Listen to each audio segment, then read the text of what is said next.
Good morning student. कल हम लोगों ने क्वेश्चन किए थे स्ट्रक्चरल आइसोमेरिज्म से रिलेटेड और मैंने आपको एक क्वेश्चन दिया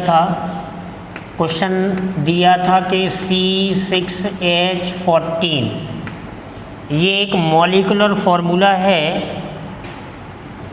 C6H14 और इसके लिए structural isomers, how many structural isomers,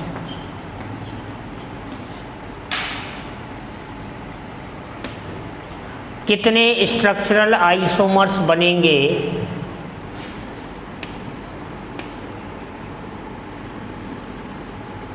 तो ये एक अल्केन का फॉर्मूला है। C6H14 6 कार्बन अल्केन को रिप्रेजेंट करता है, अल्केन है। तो देखते हैं इसके कितने स्ट्रक्चरल आइसोमर बनेंगे। सबसे पहले मैं 6 कार्बन को सीधी चेन में रख दूं, मतलब पीसीसी कितने कार्बन का बना दिया, 6 कार्बन का बना दिया। उसके बाद पीसीसी को 5 कार्बन का रहने दिया और एक ब्रांच बना दी।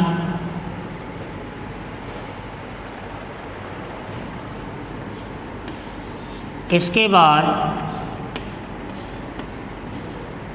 4 कार्बन की पीसीसी रहने दी और 2 ब्रांच बना दी।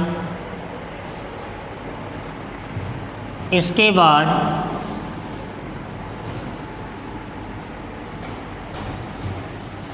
पाँच कार्बन की ये पीसीसी रहने दी और ब्रांच को हमने यहाँ पे खिसका दिया, ये 2 पे था, ये 3 मिथाइल हो गया।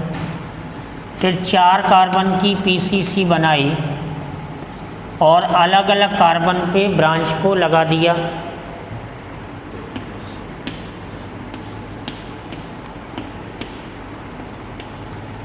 उसके बाद एक ही कार्बन पे हमने 2 ब्रांच को लगा दिया जेंटलमैन। तो आप चेक करें कि कितने टोटल स्ट्रक्चर बने, 5। देखें ज़रा, ये नॉर्मल हेक्सेन है, ये 2 मिथाइल पेंटेन है, ये 3 मिथाइल पेंटेन है,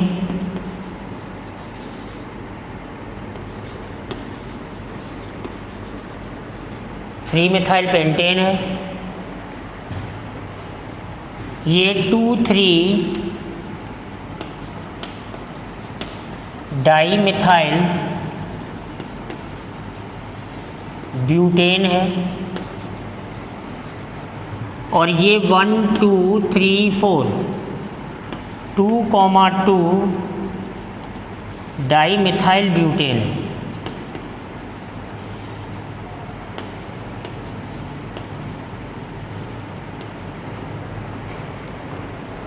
आप देख सकते हैं जेंटलमैन कि टोटल डिफरेंट स्ट्रक्चर कितने बनाए हैं, 5 बनाए हैं। तो आंसर अपना क्या हो गया, 5 हो गया।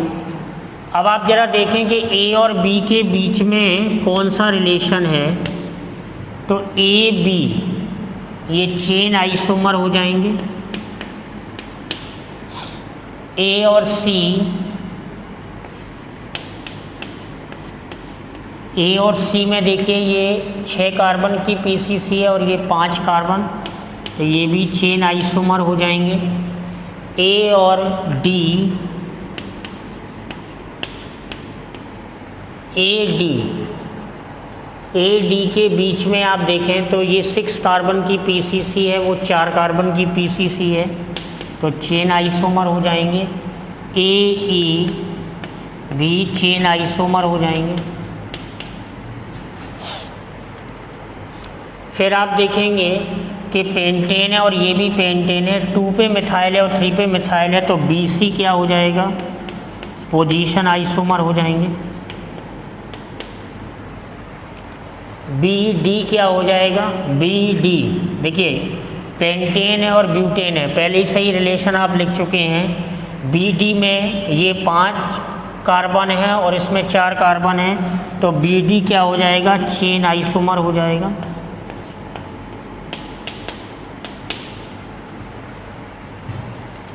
तो इस तरह से आप चेन आइसोमर और पोजीशन आइसोमर का रिलेशन बना सकते हैं C6H14 के लिए। तो टोटल डिफरेंट स्ट्रक्चर, मतलब अगर आपसे टोटल स्ट्रक्चरल आइसोमर पूछा जाएगा तो आंसर क्या देंगे, 5। फिर आप ये पेयर बना रहे हैं तो पेयर के आंसर ज़्यादा ही होंगे, तय बात।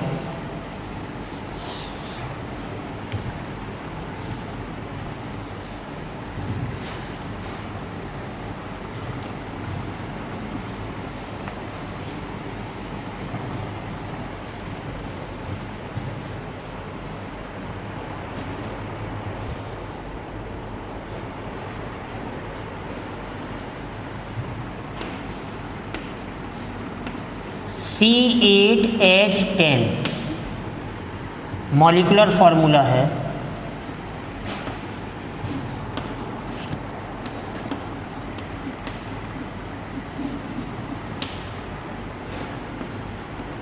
स्ट्रक्चरल आइसोमर्स कितने बनेंगे ये चेक करना है। तो पहले तो DU निकालना पड़ेगा, C minus H/2 plus N/2 plus 1। तो कार्बन कितने हैं, 8, H कितने हैं, 10, तो 10/2 प्लस N0 है /2 प्लस 1, तो 8 माइनस 5 ये 3 हुआ और प्लस 1, तो DU कितना हो गया, 4। DU 4 होने पर ये कंफर्म हो गया कि आपको बेंजीन बनाना पड़ेगा।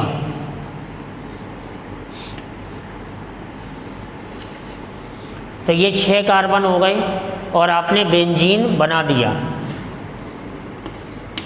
2 साइड चेन लगा दी मिथाइल के फॉर्म में।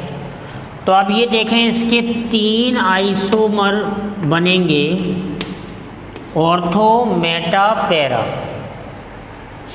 मैं आपको बता चुका हूँ,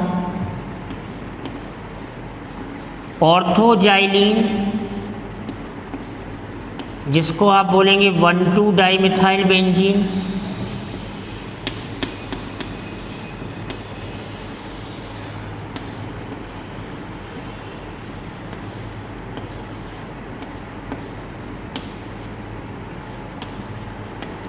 ये मेटाजाइलिन,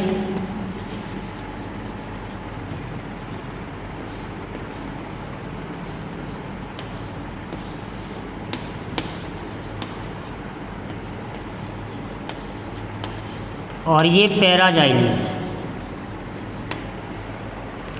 3 ये बन गए, मैंने पहले ही लिख दिया। और एक क्या बन जाएगा इसी में, इथाइल बेंजीन बन जाएगा सब। क्या बन जाएगा, इथाइल बेंजीन। तो टोटल इसका जो आंसर होगा, टोटल आंसर क्या हो जाएगा, 4 हो जाएगा। टोटल अगर आंसर देखेंगे तो कितना हो जाएगा, 4 हो जाएगा। किसका, स्ट्रक्चरल। अच्छा, इस क्वेश्चन को कैसे पूछा जा सकता था, देखें जरा, कि वो आपसे ये भी पूछ सकते थे कि हाउ मैनी, ध्यान दें कि इस क्वेश्चन का पैटर्न क्या हो सकता है, हाउ मैनी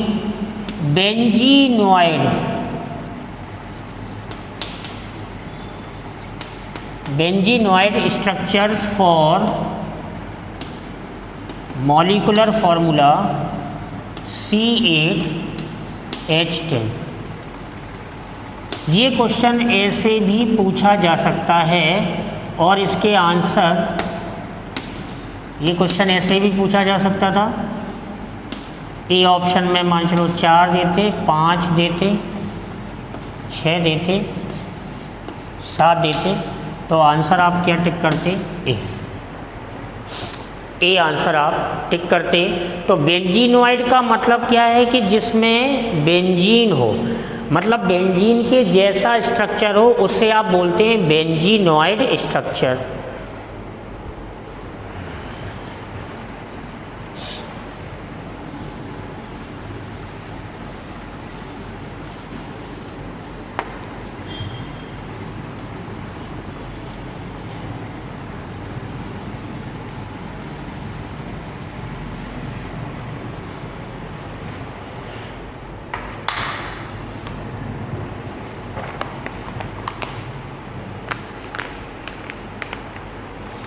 अगला क्वेश्चन है C3H6Cl2, C3H6Cl2, ये मॉलिक्यूलर फार्मूला आपको गिवन है और पूछा गया है वही सिमिलर क्वेश्चन कि how many structural isomers, how many structural isomers are possible.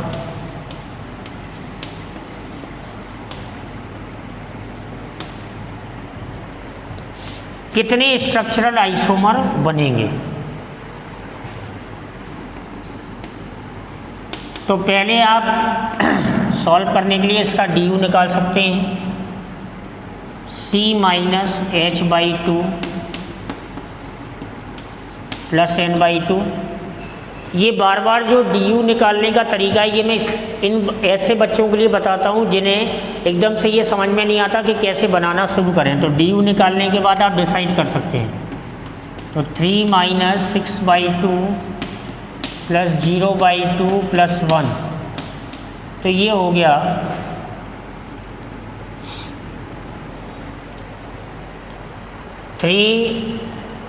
C3H6Cl2, C3H6Cl2, C-H/2 plus n/2 plus 1, अच्छा इसमें हेलोजन भी है तो -x/2, तो C कितना आ गया 3H/2 प्लस 0/2 प्लस 1 माइनस 2/2,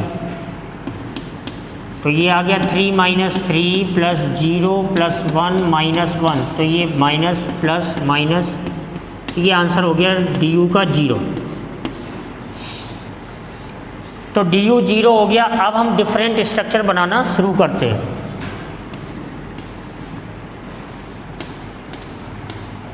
तीन कार्बन है, तो 3 कार्बन में हमें डाइक्लोरो बनाना है, तो हम 1,1 बना सकते हैं।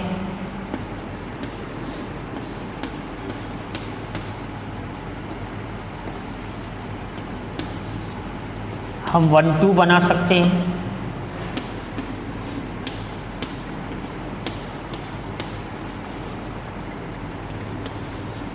हम 1,3 बना सकते हैं।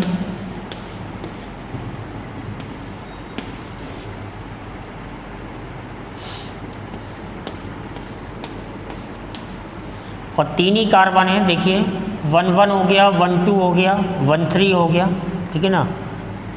इस पे लगाएंगे एक और इस पे ये बन चुका है, इस पे एक लगाएंगे, इस पे एक लगाएंगे, तो हम इसी कार्बन पे 2 Cl लगा दें, तो ये क्या बन गया 2,2।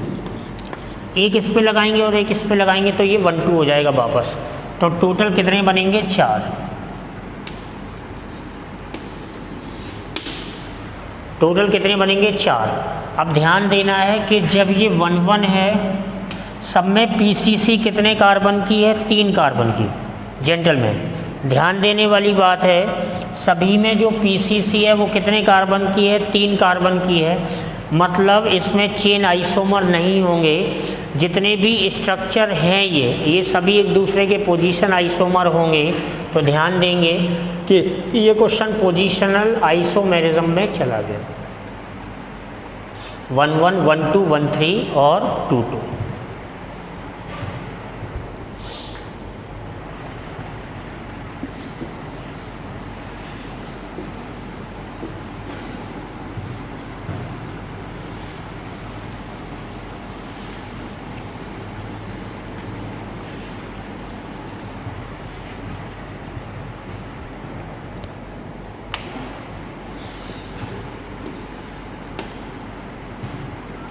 अगर एक फॉर्मूला आपको दिया जाए, क्वेश्चन पूछा जाए, ये देखिए CH3CONH2 जेंटलमैन, क्या बोलते हैं इसे? एसिटामाइड।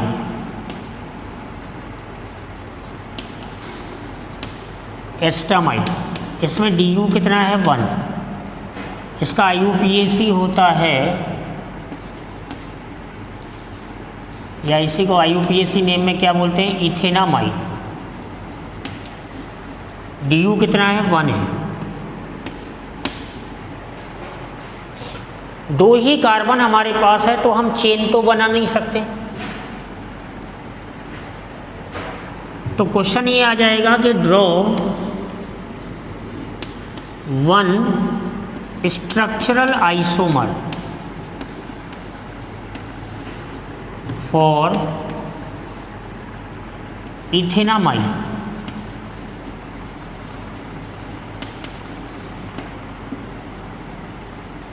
तो आप देखिए कि आप चेन नहीं बना सकते साहब, बिल्कुल नहीं बना सकते। पोजीशन का सवाल ही नहीं उठता, 2 ही कार्बन है। फिर आता है फंक्शनल। तो फंक्शनल में क्या करना है? देखना है कि क्या सिस्टम हो सकता है। तो क्या कर सकते हैं कि CH3CH डबल बॉन्ड NOH,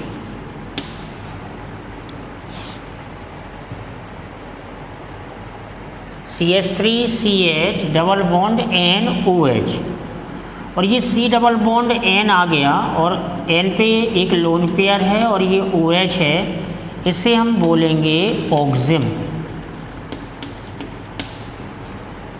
देखिए सब 3 और 2 5 कार्बन है, 3 1 4 5 कार्बन है, DU कितना है? 1 है, और यहाँ पे C डबल बॉन्ड O है। देखिए यहाँ पे फंक्शनल ग्रुप क्या है? C डबल बॉन्ड ONH2, जिसको आप बोलते हैं एमाइड, और यहाँ पर फंक्शनल ग्रुप क्या आ गया? C डबल बॉन्ड NOH, जिसको आप बोलते हैं ऑक्सिम। तो यहाँ पे ये दोनों क्या हुए? मतलब आप लिख सकते हैं इम्पोर्टेंट बात कि एमाइड एंड ऑक्सिम, ध्यान रखेंगे ऑर्गेनिक केमिस्ट्री में, amide and oxime are functional isomer of each other.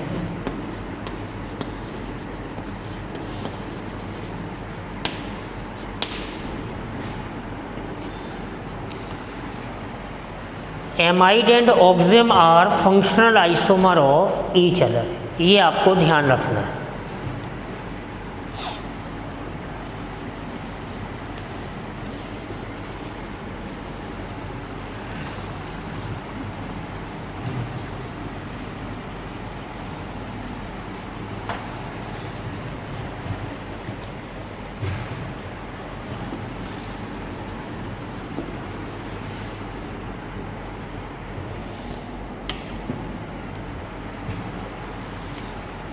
इसके बाद आता है लास्ट आइसोमेरिज्म आती है स्ट्रक्चरल में, जो कि बहुत ही इम्पोर्टेंट है, जिसको बोलते हैं टॉटोमेरिज्म।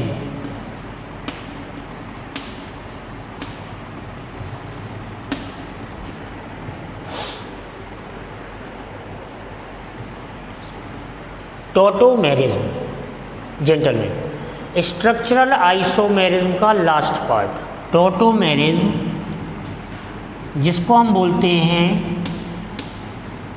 डेस्मोट्रोपिज्म।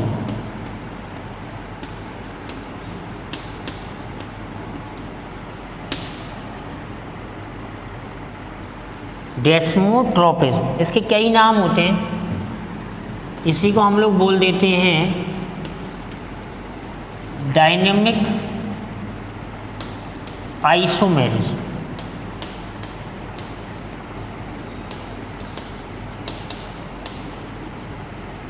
डायनेमिक आइसोमेरिज्म, क्रिप्टोमेरिज्म भी बोलते हैं इसको, क्रिप्टोमेरिज्म।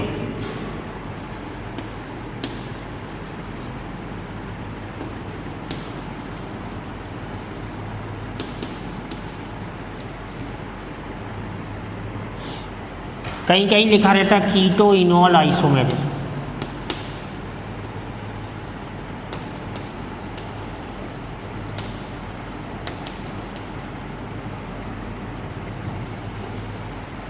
हालांकि इसे कीटो इनॉल आइसोमेरिज्म बोलना थोड़ा सा सही नहीं है, क्योंकि कीटो इनॉल इसका एक सेगमेंट है। तो टोटोमेरिज्म, डेस्मोट्रोपिज्म, डेस्मोट्रोपिज्म का मीनिंग क्या है?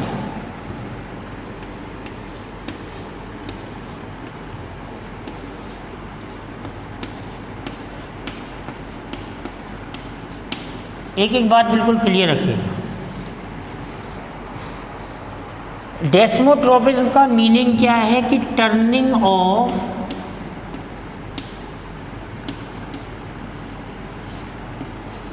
Of bond.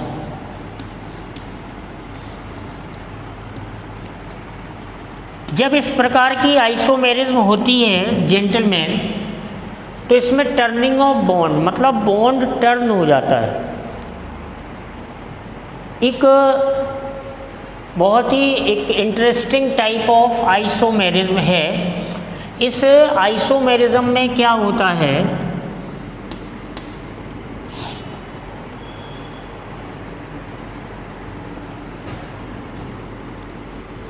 इसमें हाइड्रोजन एटम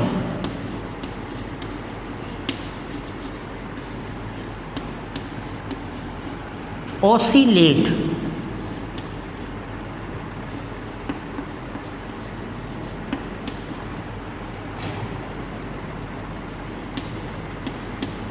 between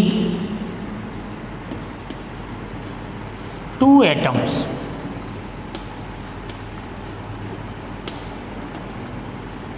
इस आइसोमेरिज्म में क्या होता है कि जो हाइड्रोजन एटम होता है वो दो एटम के बीच में ऑसिलेट करता है। जेंटलमैन, ऑसिलेट का मतलब होता है to and fro motion.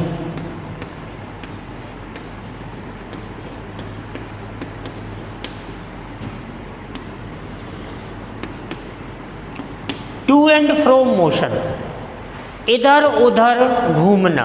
To and फ्रो एक पोजीशन होती है और उस पोजीशन के इधर उधर ऐसे ऑसिलेट वो करता रहता है। तो हाइड्रोजन एटम जब ऑसिलेट करता है दो एटम्स के बीच में, तो दो फॉर्म बनती हैं। इन this isomerism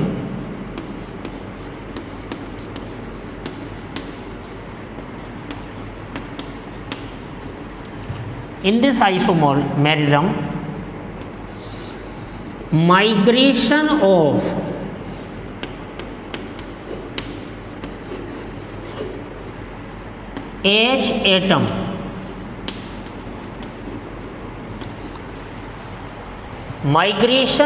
H atom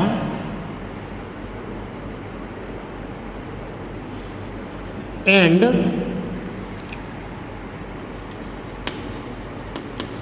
shifting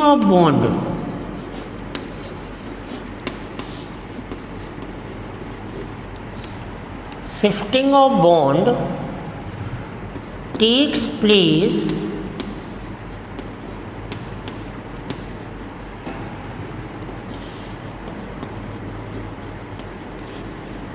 simultaneously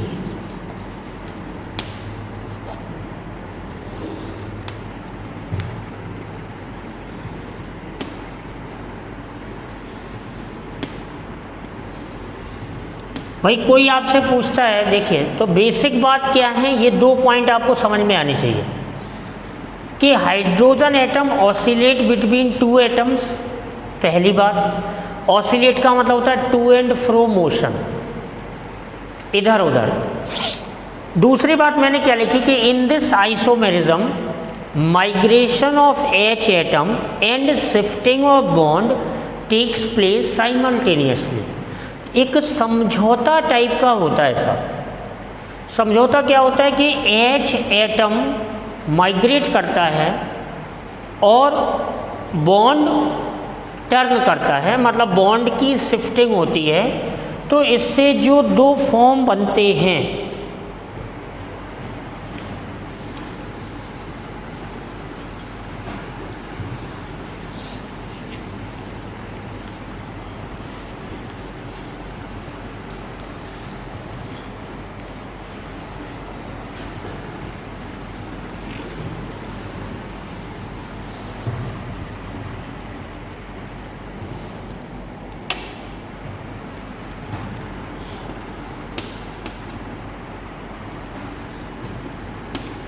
two forms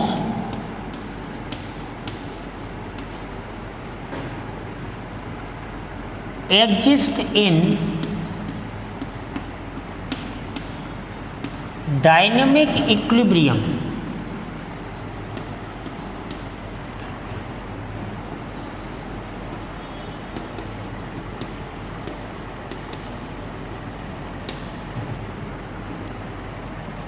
Two form existing dynamic equilibrium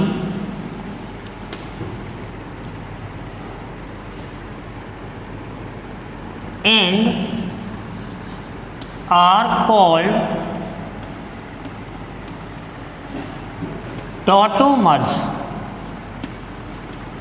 क्या बोलते हैं उनको? टॉटोमर्स बोलते हैं सब, या डायनेमिक आइसोमर्स बोलते हैं.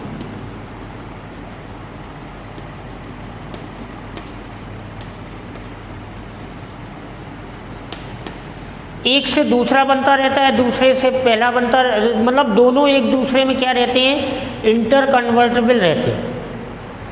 दोनों एक दूसरे में इंटर कन्वर्टेबल रहते हैं. तो tautomerism, tautomers are separated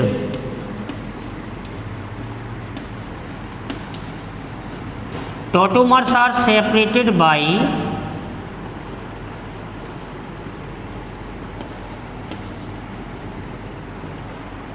sign of reversibility. Equilibrium हो रहा सब.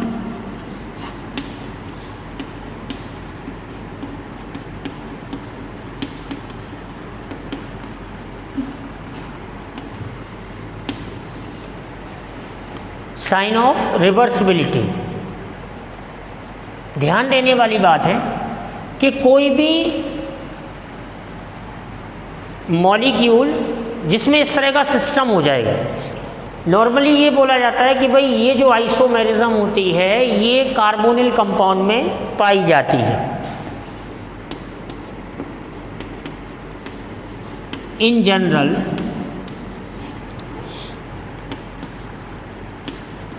This type of isomerism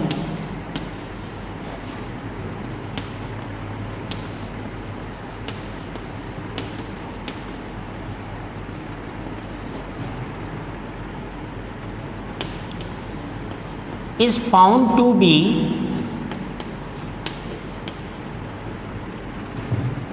in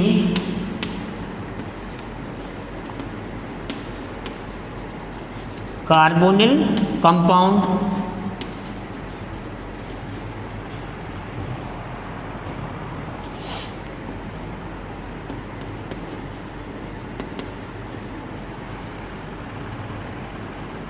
imine, nitro etcetera. लेकिन सबसे खास केस क्या है? Carbonyl compound. कई बार आपको इसे अल्फा कार्बन का, अल्फा एच का, अल्फा कार्बन का हवाला दे के समझाया जाता है.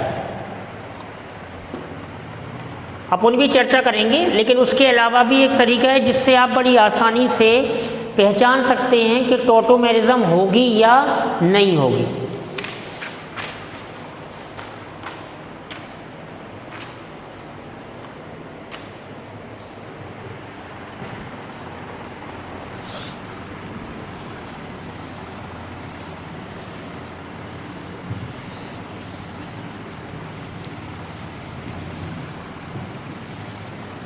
इतने नाम आप इसके याद रख सकते हैं.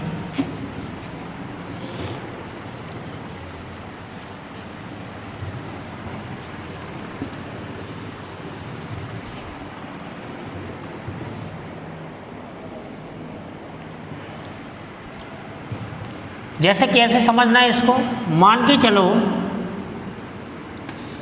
पहले एक एग्जांपल देखते हैं।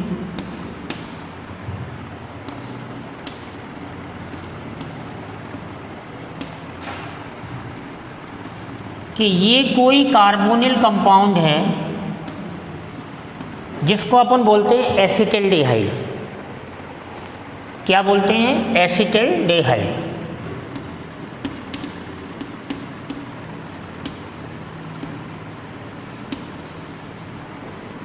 ओके। अब क्या करना है कि यहां पे इसको 1 दे दो, इसको 2 दे दो और इसको 3 दे दिया। H यहां से, और ये भाई हमें साइन बनाना पड़ेगा रिवर्सिबिलिटी का, तो H यहां से निकलेगा। तो H यहां से निकला तो एक H कम हो गया, ये तो 1 ही था ना,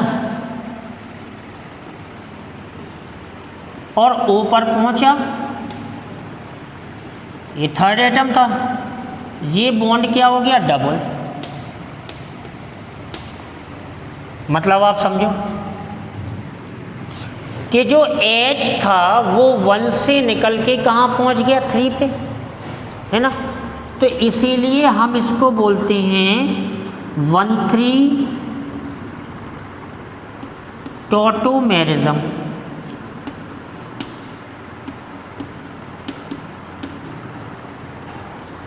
या इसको बोलते हैं ट्राइड। 3 मेंबर हो गए, ट्राइड आइसोमेरिज्म।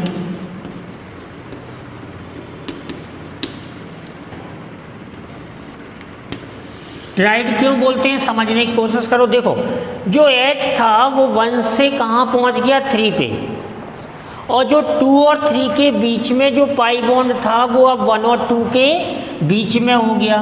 समझो बात को कि जो पाई बॉन्ड था वो 1 और 2 के बीच में हो गया, और जो H था वो 1 से कहाँ पहुँच गया?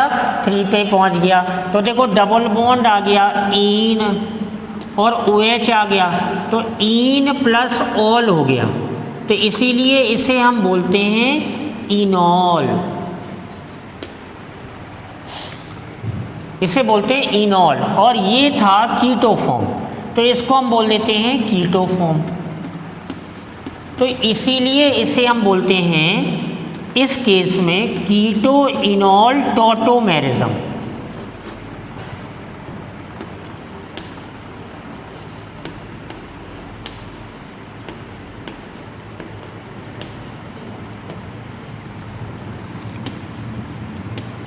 कीटो इनॉल टॉटोमेरिज्म मतलब हो क्या रहा है साहब, हम अभी यहाँ पे अल्फा की चर्चा ही नहीं कर रहे, अभी हम इसे सीख रहे हैं 1,3 टॉटोमेरिज्म, मतलब 1,3 आइसोमेरिज्म कि जो H है इसको हमने रेंडमली इसको 1 दे दिया, इसको 2 दे दिया और इसको 3 दे दिया। तो जो H था, देखो आप जरा, H 1 से माइग्रेट हुआ और 3 पे पहुंचा, आप क्लियर कर लो। और जो पाई बॉन्ड 2 और 3 के बीच में था वो अब 1 और 2 के बीच में हो गया, ये आपको ध्यान रखना है। तो ये जो फर्स्ट फॉर्म और ये फॉर्म हुई second, first and second are tautomers.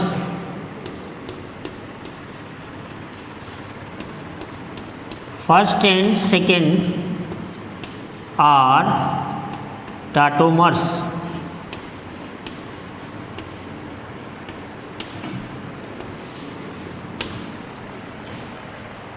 तो जो आपने लिखा उसको आपने किया कि भाई माइग्रेशन ऑफ H भी हुआ और पाई बॉन्ड की शिफ्टिंग भी हुई। यहाँ पे जो पाई बॉन्ड था वो 1 और 2 पे आ गया और था कितने पे? 2 और 3 पे। तो इस तरह से आप, और इन दोनों के बीच में इक्विलिब्रियम होगा, संतुलन की अवस्था होगी। अब सामान्यतः जो कीटो फॉर्म होता है, जो कीटो फॉर्म होता है वो ज़्यादा स्टेबल होता है, किससे? इनॉल से।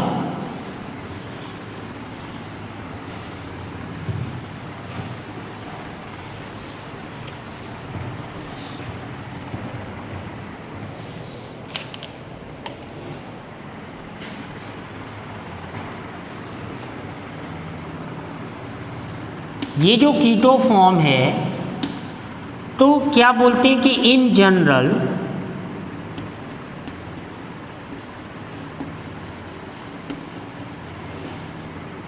कीटो फॉर्म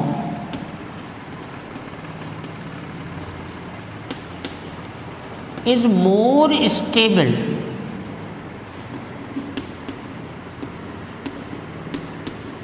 than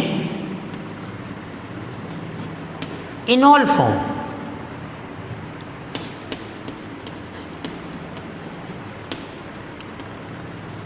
सामान्यतः ऐसा बोला जाता है कि जो कीटो फॉर्म है वो इनॉल फॉर्म से ज़्यादा स्टेबल होती है। कारण क्या है इसका, रीज़न क्या है, देखें जरा।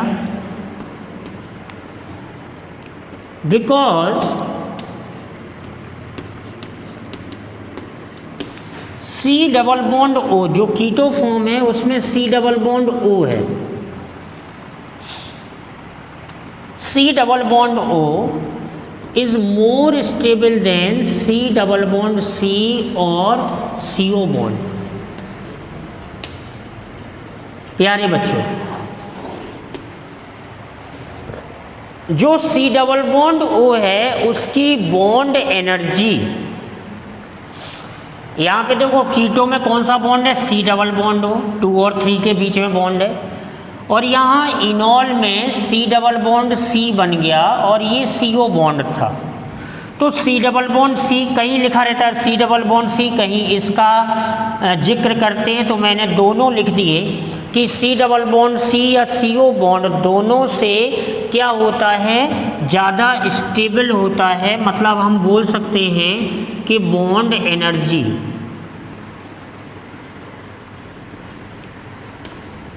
Of CO bond is greater than C double bond C और CO बॉन्ड। एनर्जी बैरियर ज़्यादा होने पर स्टेबिलिटी ज़्यादा होगी, तो इसलिए सामान्यतः हम बोलते हैं कि keto form is more stable than enol form. खैर, हालांकि ये चर्चा अभी करने का विषय नहीं है। अभी पहले हम ये सीख रहे हैं कि टॉटोमेरिज्म होती कैसे है। तो टॉटोमेरिज्म में हमने 1,3 आप देख रहे हो कि जो H है वो इस पोजीशन से लेके इस पोजीशन तक क्या करता रहेगा, मूव करता रहेगा। ऑसिलेशन इसीलिए मैंने लिखा था कि भाई ऑसिलेशन होता रहेगा किसका, H एटम का, जिसको आप और हम बोलते हैं टू एंड फ्रो मोशन।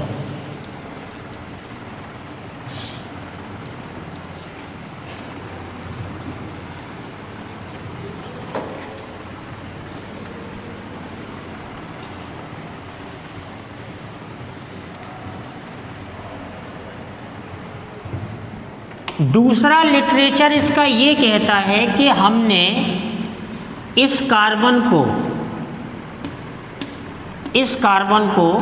क्योंकि ये फंक्शनल ग्रुप है, this one is functional group gentleman, तो दूसरा लिटरेचर भी आप समझ लें कि इस कार्बन को हम अल्फा कार्बन कहते हैं। सब अल्फा कार्बन sp2 कार्बन से सीधा जुड़ा हुआ sp3 कार्बन, मतलब ये sp3 कार्बन है, तो alpha carbon is always sp3, तो इसे आप अल्फा कार्बन कहते हैं। और इस पे जो H है उन्हें आप क्या बोलते हैं, अल्फा H। तो CH3 पर